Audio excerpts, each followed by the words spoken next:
Bonsoir mesdames, mesdemoiselles et messieurs, bienvenue à ce journal dont voici les principaux titres. La police nationale célèbre sa fête qui coïncide chaque année avec le 18 décembre.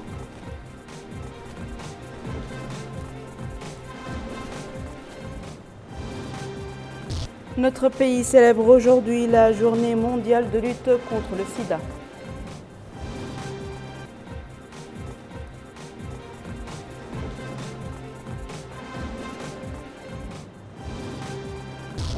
L'Agence nationale Tadamoun organise à Selibabi un atelier d'échange sur le programme Takaful.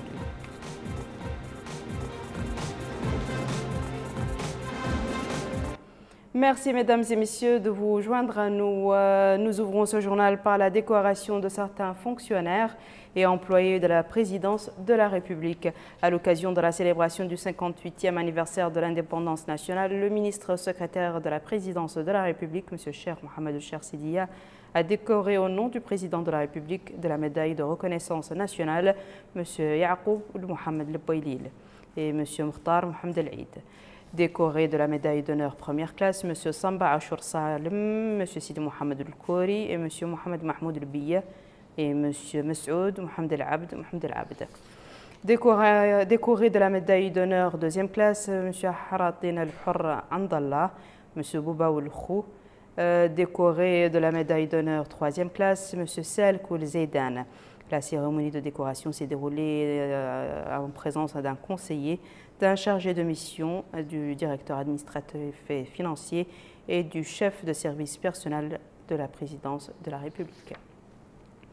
La police nationale a célébré aujourd'hui sur toute l'étendue du territoire national sa fête qui coïncide avec le 18 décembre de chaque année, qui est aussi la date de la commémoration de la fête de la police arabe. Au niveau de Nouakchott, cette célébration a été marquée par une cérémonie de levée des couleurs nationales en présence du ministre de l'Intérieur et de la décentralisation, M. Ahmed Abdallah, du ministre de la Justice, M. Dia Mokhtar Malal, du directeur général de la Sûreté nationale, le général de division Mohamed El-Moghed, et de plusieurs invités. Bokar Baylaba.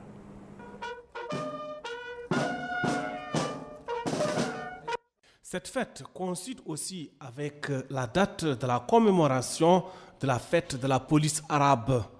Au niveau de Nouakchott, cette célébration a eu pour cadre les locaux de l'école nationale de police située dans la wilaya de Nouakchott-Ouest.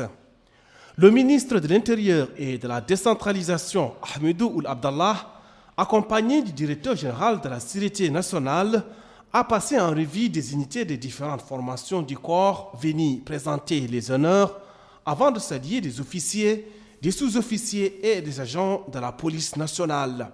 Et c'était en présence du ministre de la Justice, Dia Mokhtar Malal, et d'autres personnalités.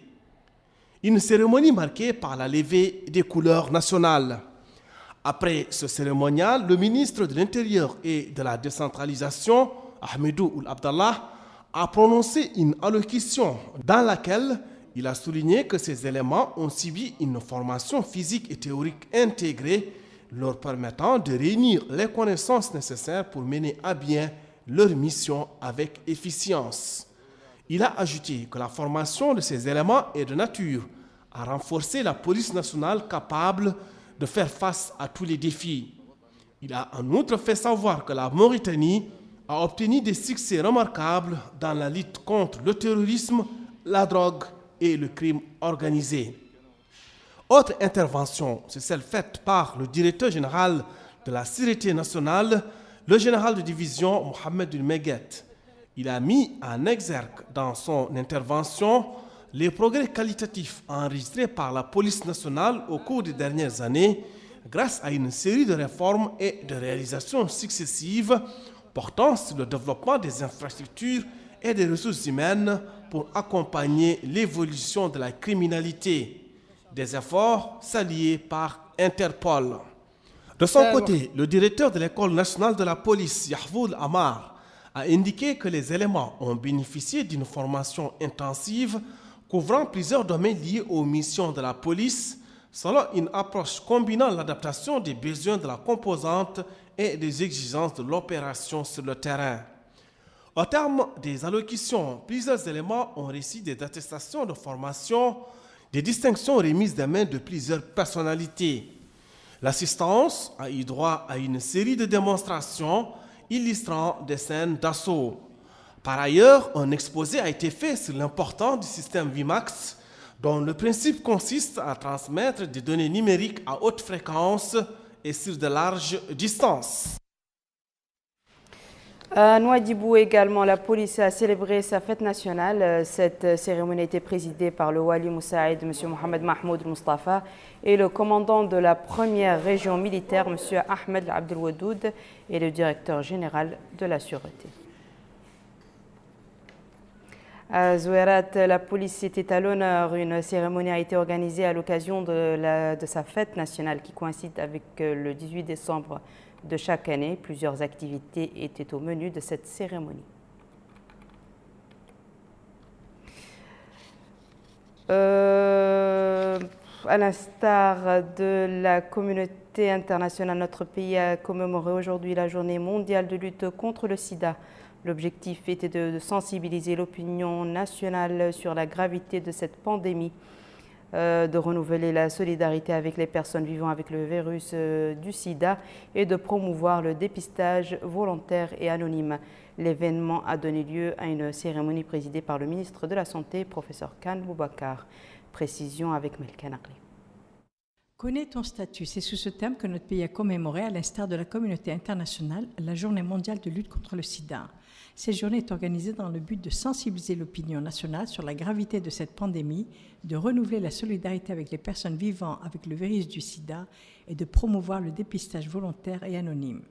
La lutte contre le sida constitue une priorité dans le cadre de la politique nationale de santé qui révèle des principales préoccupations de son Excellence le Président de la République, M. Mohamedoul Abdelaziz.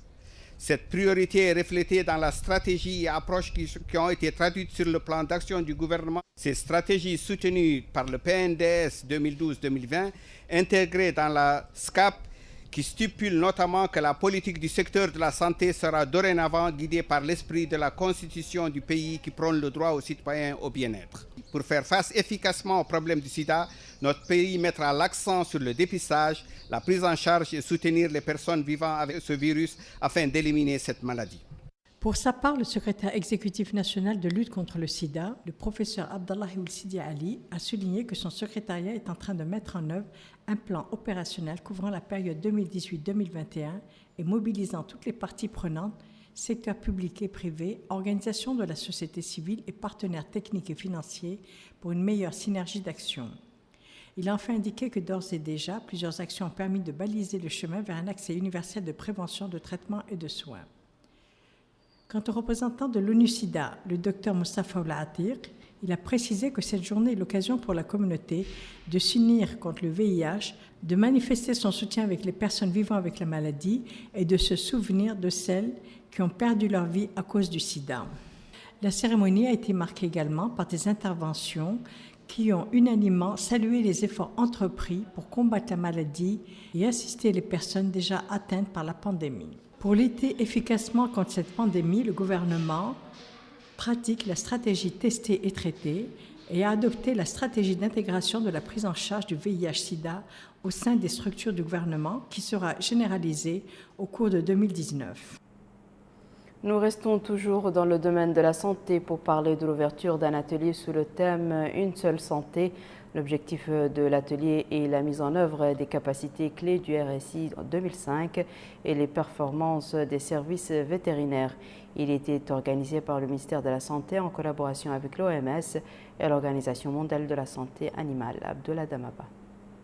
L'objectif de cet atelier national de concertation selon l'approche Une seule santé est de renforcer la coordination et la collaboration des experts du secteur de la santé humaine et animale dans le cadre de la lutte contre les zoonoses. Plus de 110 experts nationaux et évoluant à l'échelle internationale prennent part à ces rencontres. Les différents acquis enregistrés dans ce cadre ont été rappelés. La Mauritanie a conduit une auto-évaluation et une évaluation externe conjointe de la mise en œuvre du règlement sanitaire et élaboré un plan national pour la sécurité sanitaire pour la période 2018-2020. Il est à noter que l'ensemble de ce processus a été conduit selon l'approche Une seule santé. En effet, un des objectifs du PANAS est de prévenir, détecter et contrôler les maladies zoonotiques. Un processus, des outils et matériels ont été mis en place afin de renforcer les capacités de lutte contre les zoonoses au niveau national, régional et mondial. Mesdames, Messieurs, cet atelier de 4 jours a comme objectif de créer une opportunité pour les services de santé humaine et de santé animale de la Mauritanie sur la base des évaluations de leurs performances et des faiblesses déjà identifiées dans leurs secteurs respectifs et d'identifier des actions coordonnées afin d'améliorer leurs performances contre les zoonoses. Quant à Patrice Lavia, représentant de l'Organisation mondiale de la santé animale OIE, il a précisé que le ciblage des risques à la source au niveau de la population animale constitue une stratégie permettant de préserver la planète des risques du zoonose.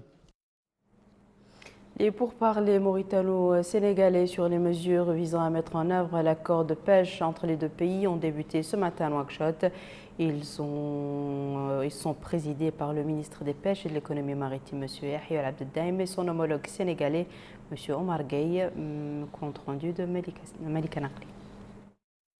Cette rencontre entre les deux parties mauritaniennes et sénégalaises vise à renforcer la coopération demeurant excellente entre les deux pays. Les pourparlers mauritano-sénégalais entrent dans le cadre des mesures visant à mettre en œuvre l'accord de pêche entre les deux pays, signé au mois de juillet dernier en marge du 31e sommet de l'Union africaine tenu à Nouakchott. S'exprimant à cette occasion, le ministre des Pêches et de l'économie maritime, M. Yahya Abdeldaim, a expliqué que la visite a pour objectif de mettre en œuvre les directives des deux dirigeants des deux pays, son Excellence M. Mohamed Abdelaziz et son Excellence Macky Sall, visant à renforcer la coopération bilatérale entre les deux pays dans tous les domaines et plus particulièrement dans le domaine de la pêche artisanale. Le ministre a rappelé que la Mauritanie et le Sénégal sont liés par un accord de pêche signé en juillet dernier, ajoutant que cet accord autorise les bateaux de pêche sénégalais à pêcher dans les eaux mauritaniennes et permet aux opérateurs de pêche mauritaniens de louer des bateaux sénégalais avec leur équipage. Je suis persuadé que durant notre séjour, différents points de discussion concernant la mise en œuvre du protocole que nous avons signé le 2 juillet 2018 est validé par le comité technique de suivi et qui concerne un certain nombre de points très importants comme l'inspection des pirogues, comme également la pose des scellés, l'enrôlement biométrique des capitaines et leurs équipages respectifs, la remise des licences aux bénéficiaires, mais également l'affrètement et le démarrage des activités de pêche. Nous voudrons également nous réjouir des excellentes relations qui existent entre nos deux pays, des relations multiséculaires. Cette rencontre à haut niveau représente l'occasion renouvelée pour les deux États de consolider les relations bilatérales. Direction Rosso, capitale de la Wilaya du Trarza, où la ministre du Développement rural a supervisé l'ouverture des travaux d'un atelier de modernisation de l'agriculture irriguée. Cet atelier a pour but d'échanger les expériences entre les différents acteurs de ce secteur. Moussa Ndiaye. Cet atelier national sur le développement de l'agriculture irriguée en Mauritanie, qui réunit des acteurs privés, vise à échanger de points de vue sur l'utilisation optimale des opportunités disponibles dans ce secteur. L'ouverture de cet atelier Cabrit Rosso, capitale régionale de la Wilaya de Trarza, a été marquée par un discours de Mme Lemina Mintul Qutb Momo, ministre du Développement rural. Elle a déclaré que l'organisation de cette rencontre est conforme aux directives du président de la République, son Excellence M. Mohamed Abdelaziz, qui accorde, dit-elle, une importance particulière à la participation de tous les acteurs au processus de construction nationale ainsi qu'au développement et la modernisation du secteur privé. Cette rencontre de Rosso est une opportunité pour les participants d'échanger leurs points de vue sur le secteur de l'irrigation afin qu'ils puissent relever les défis et contribuer au développement économique et social du pays. Le groupe de la Banque mondiale appuie à travers ses financements les secteurs de l'élevage à travers le projet PRAPS, les secteurs de l'irrigué à travers le projet Paris, la surveillance épidémiologique, en particulier les zoonoses, à travers le projet Rédicé, qui démarre incessamment, et est engagé aujourd'hui pour la préparation d'une nouvelle intervention dans le secteur agricole au niveau de la zone pluviale. Cet atelier, comme celui qui l'a précédé à Nouakchott, il y a quelques mois, accompagne le Paris et permettra, je l'espère, à identifier des opportunités d'investissement dans l'agrobusiness et dans l'irrigué en particulier. Quant à M. Ahmed Baba Ouelaya, président de la Chambre des commerces de l'agriculture et de l'industrie, il s'est félicité de cette initiative. Une initiative, dit-il, d'organiser cet atelier par une société financière internationale qui est, ajoute-t-il, une branche de la Banque mondiale qui s'occupe du développement de l'agriculture irriguée en Mauritanie. Le président de la Chambre de commerce de l'agriculture et de l'industrie en Mauritanie a précisé que la participation des partenaires techniques et financiers de la Mauritanie aux différents secteurs du développement, notamment l'agriculture, va sans nul doute développer et moderniser ce secteur en Mauritanie. Le maire de la commune de Rosso, M. Bamba Oudarman, a dans son intervention dit que l'organisation de cette rencontre à Rosso ne fait que reconnaître que cette ville est agricole avec son expérience réussie dans l'agriculture irriguée. Examiner les accords et les mécanismes de financement dans le secteur privé en Mauritanie va sans nul doute renforcer les efforts de la Banque mondiale dans son expérience. Nous revenons à Nouakchott pour parler de l'ouverture des travaux d'un autre atelier relatif cette fois-ci à la restitution du rapport provisoire de la stratégie nationale de cybersécurité. Cette rencontre est organisée par le ministère de l'Enseignement supérieur, de la Recherche scientifique et des technologies de l'information et de la communication en collaboration avec l'Union internationale des télécommunications. Abdullah Damaba. Au cours de ces rencontres, la stratégie nationale afin de protéger l'infrastructure numérique et mettre en place un environnement sécurisé et intégré au profit des utilisateurs des services électroniques a été détaillée. En plus, les menaces à l'ère du numérique auxquelles sont exposés les acteurs, dont les opérateurs économiques ont été exposés durant cet atelier. Il a été aussi une opportunité de revenir sur les avantages du système numérique, à savoir assurer la pérennité des investissements, atteindre les objectifs du développement du pays, entre autres. Le ministre de l'Enseignement supérieur, de la Recherche scientifique et des technologies de l'information et de la communication, Sidi Ould Salem, a affirmé que la diversité des moyens de communication et leurs caractéristiques ont augmenté le volume d'échanges d'informations dans le monde, ce qui, dit-il, a fait croître les défis liés à la cybercriminalité. M. Sidi Ould Salem a enfin précisé que le secteur des TIC a connu des progrès remarquables dans notre pays. Par la suite, Salaheddine Marif, directeur régional adjoint de l'Union internationale des télécommunications, a apprécié le travail du gouvernement mauritanien afin de créer un environnement propice à la résolution des problèmes de cybercriminalité. Les travaux de la première rencontre nationale sur le dialogue entre les organisations de jeunesse et autorités et la deuxième phase du projet, la Voix des jeunes du Sahel, ont débuté ce matin à Nouakchott. La rencontre que supervise le ministère de la Jeunesse et des Sports est organisée par le Centre du dialogue humanitaire en collaboration avec l'Union européenne et le Royaume du Danemark. Bokar Bailaba. La rencontre vise à renforcer l'échange et le dialogue entre les jeunes sur les questions politiques, économiques et sociales et passer en revue le rôle du projet La Voix des jeunes du Sahel dans sa deuxième phase. La jeunesse constitue le socle de tout développement et le fer de lance pour l'émergence économique d'un pays. À cet effet, les pouvoirs publics accordent une importance toute particulière à la jeunesse et ambitionnent de mettre tout en œuvre pour son engagement citoyen et sa participation responsable et effective à la vie de la nation. Cette volonté politique affichée et plusieurs fois réitérée par son Excellence, Monsieur le Président de la République, Mohamed Ould Abdelaziz, cadre parfaitement avec les voies et objectifs de la deuxième phase du projet La Voix des jeunes du Sahel. Pour l'Union européenne, l'investissement dans la jeunesse est plus que jamais nécessaire. L'Union européenne a une conviction que nous partageons avec la Mauritanie. Cette conviction, c'est qu'il est crucial pour l'avenir d'une société, d'un pays et d'un continent d'investir dans sa jeunesse.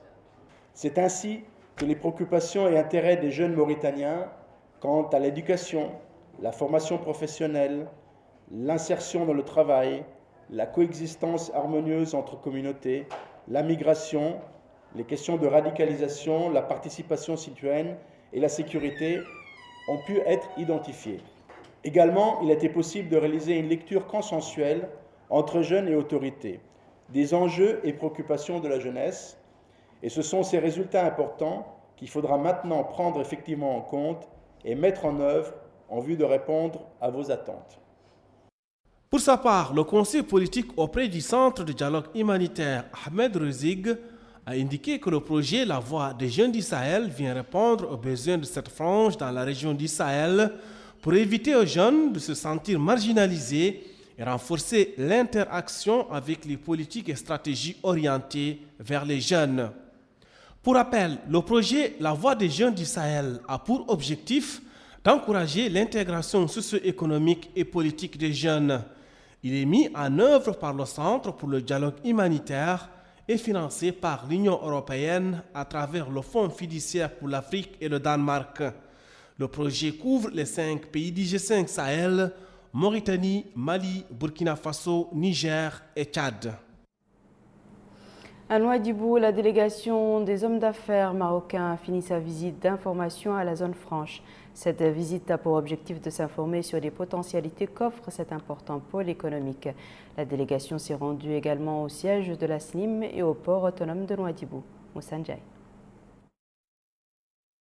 Après Nouakchott, la délégation des hommes d'affaires marocains s'est rendue à Nouadhibou, précisément à la zone franche de Nouadhibou, pour s'informer sur les différentes opportunités d'investissement.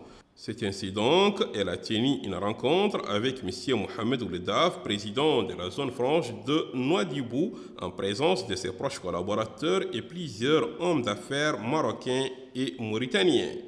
Cette rencontre est l'occasion pour les deux parties d'échanger sur les voies et moyens de renforcer leur partenariat et pourquoi pas initier d'autres opportunités. Après cette rencontre, une journée porte ouverte a été organisée pour faire connaître la zone franche de Nouadhibou.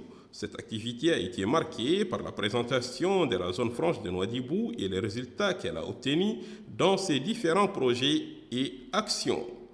La deuxième communication a porté sur la SNIM de Nouadhibou où les intervenants ont mis l'accent sur les étapes que la SNIM a franchies. Cette journée porte ouverte a permis aux hommes d'affaires marocains et principaux responsables de la zone franche de Nouadhibou d'aborder plusieurs thèmes, notamment dans les domaines de l'industrie et de la pêche. Monsieur Salahuddin Mirouaz, président de l'Union des entrepreneurs du Maroc, a déclaré que la zone franche de Nouadhibou a beaucoup d'opportunités. Elle répond, dit-il, aux aspirations des investisseurs et elle s'ouvre à l'investisseur. Je crois, dit-il, que ce sont des signes positifs pour attirer des investissements, notamment les Marocains. M. Mohamed Ouledaf, président de la zone franche de Nouadhibou, a déclaré qu'environ 40 entreprises marocaines sont accréditées à la zone franche de Nouadhibou et qu'il ne ménage aucun effort pour permettre aux autres de venir pour découvrir plusieurs opportunités qu'offre la zone franche de Nouadhibou. Il est à signaler que la visite des hommes d'affaires marocains à la zone franche de Nouadhibou vient s'ajouter à la coopération fructueuse qui existe entre la Mauritanie et le Royaume du Maroc. Direction la wilaya du Guidi Maka, plus précisément Célibabi, où l'Agence nationale Tadamoun a organisé un atelier de concertation sur la mise en œuvre du programme de la solidarité sociale au niveau de cette wilaya. Compte rendu d'Aminata Khan. Assise d'un atelier régional d'échange sur le programme national Takavoul des transferts sociaux à Guidi Maka. Takavoul est un programme de transfert conditionnel qui comprend 2 axes, le paiement d'un transfert social et la promotion sociale pour encourager l'amélioration des conditions de vie des populations et l'adoption des comportements positifs. Ouvrant les travaux de la rencontre, le directeur général de l'Agence nationale Tadamoun, Maître Hamdi Ould Mahjoub, a réitéré l'engagement des pouvoirs publics pour mettre fin à la pauvreté et améliorer les conditions de vie des populations. Prenant à son tour la parole, le maire de Sélibabi a remercié au nom des habitants les autorités pour l'intérêt qu'ils accordent aux populations de la wilaya du Gidjimaha. À la fin, l'assistance a suivi un exposé détaillé présenté par Mohamed Ould Mhaïmid, coordinateur national du projet Takavoul, exposé portant sur les objectifs du projet. Monsieur Dahval Abdi, nouveau membre de l'autorité de régulation, a prêté serment aujourd'hui devant la Cour suprême, toute chambre réunie sous la présidence de Monsieur Hussein Ould Naji, président de la Cour. Aminata Khan. Le président de la Cour suprême, Al-Hussein Ould Naji, a présidé aujourd'hui la cérémonie de prestation de serment du nouveau membre de l'autorité de régulation, Dahval Abdi. Le président de la Cour suprême a tout d'abord demandé aux nouveaux membres de l'autorité de régulation de se présenter, de lever la main droite et de lire le serment suivant. Je jure par Allah, l'unique, d'accomplir avec fidélité mes fonctions, de les exercer en toute neutralité et transparence conformément aux lois de la charia, de la Constitution et des textes en vigueur, de garder le secret des délibérations, de ne pas donner de point de vue personnel sur les questions qui relèvent des compétences de l'institution de régulation multisectorielle, d'agir de manière générale en protecteur franc et fidèle des institutions publiques confiées à l'autorité de régulation multisectorielle. Ensuite, le président de la Cour suprême a déclaré le nouveau membre installé dans ses fonctions en tant que membre de l'autorité de régulation. Le parquet a été représenté par le magistrat Lamrabat Ould Mohamed Lemine, substitut du procureur général auprès de la Cour suprême. Les minutes de la séance de la Cour ont été tenues par Mohamed Ould Hjour, greffier auprès de la Cour suprême. La cérémonie de prestation de serment s'est déroulée en présence d'Abdallahi Ould Abdel Fattah, secrétaire général de la Cour suprême, et de certains des conseillers à l'autorité de régulation. La Chambre de commerce, d'industrie et d'agriculture a abrité aujourd'hui une cérémonie commémorative de la Journée mondiale de la langue arabe. Cette journée était organisée par le Centre mauritanien de la langue arabe en collaboration avec le Centre ArabNet et le Conseil de la langue arabe. Moussa Ndiaye. Le 18 décembre est une date en Mauritanie qui permet aux défenseurs de la langue arabe de célébrer cette journée. C'est à la Chambre de commerce, d'industrie et d'agriculture de Mauritanie en Nouakchott que cette journée a été célébrée. Une occasion pour le secrétaire général du ministère de la Culture, de l'Artisanat et des Relations avec le Parlement, Dr Ahmed Ouloubah Ould Sid Ahmed, de prononcer un mot pour préciser que cette journée est une occasion de mettre l'accent sur la place qu'occupe la langue arabe, qui est, dit-il, la langue du Saint-Coran et de la Sunna. Les représentants des organisations nationales pour la défense de la langue arabe ont pris la parole pour évaluer leur parcours et les résultats qu'ils ont obtenus au cours de leurs activités. De leur côté, les représentants de l'enseignement supérieur, de la recherche scientifique, la Commission nationale pour l'éducation, la culture et les sciences, et autres, n'ont pas manqué de souligner l'importance de doubler d'efforts pour que la langue arabe puisse retrouver dans toutes les activités sa place d'hier. Il est à préciser qu'en Mauritanie, le Centre mauritanien pour la langue arabe a beaucoup contribué au renforcement et à la promotion de cette langue qui est une référence pour la Oumma islamique.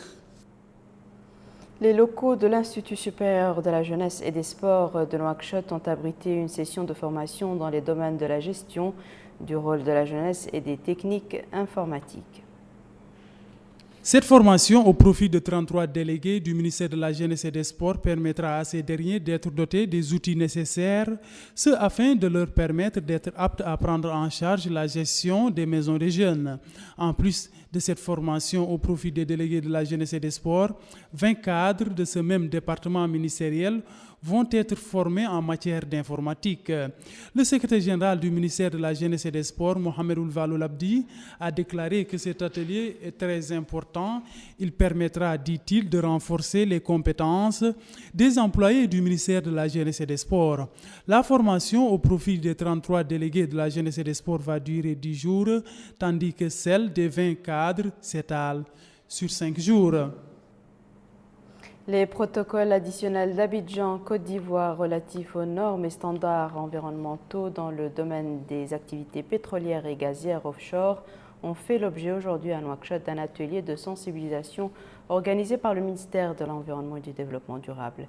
2 jours durant, des représentants des départements des pêches, du pétrole, de l'énergie et des mines, des transports et du commerce vont se pencher sur les applications de ces protocoles. Retour à Aminata Kane. Sensibilisation sur les protocoles additionnels d'Abidjan relatifs aux normes et standards environnementaux dans le domaine des activités pétrolières et gazières. Cet atelier est organisé par le ministère de l'Environnement et du Développement durable.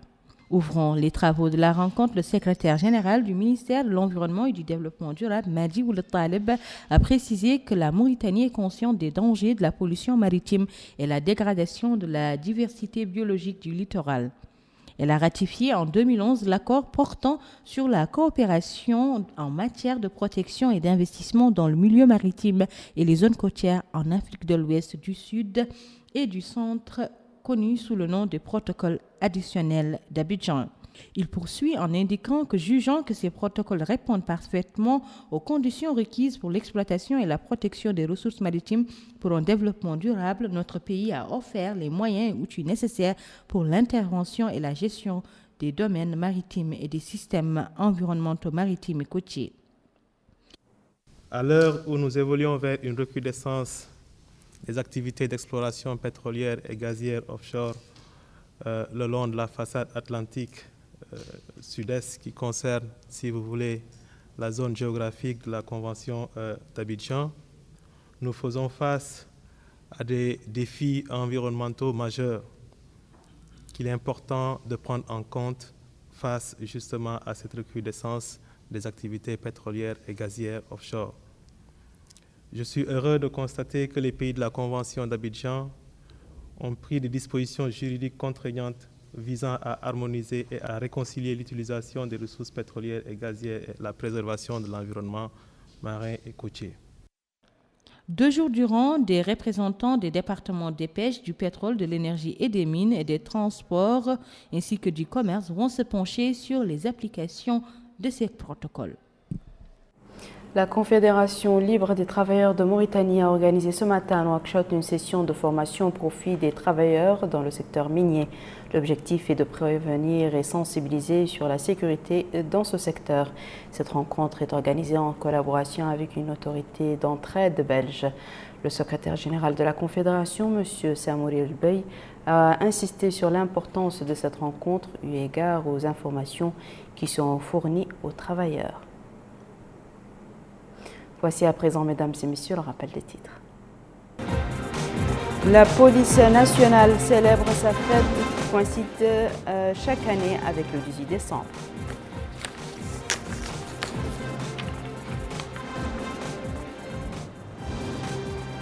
Notre pays célèbre aujourd'hui la journée mondiale de lutte contre le sida.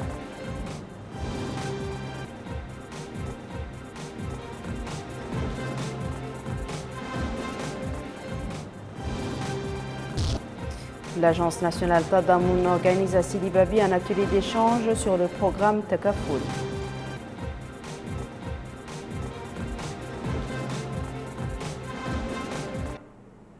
C'est la fin de ce journal, mesdames et messieurs. Merci à vous de nous avoir suivis. Merci de votre fidélité et à très bientôt, Inch'Allah.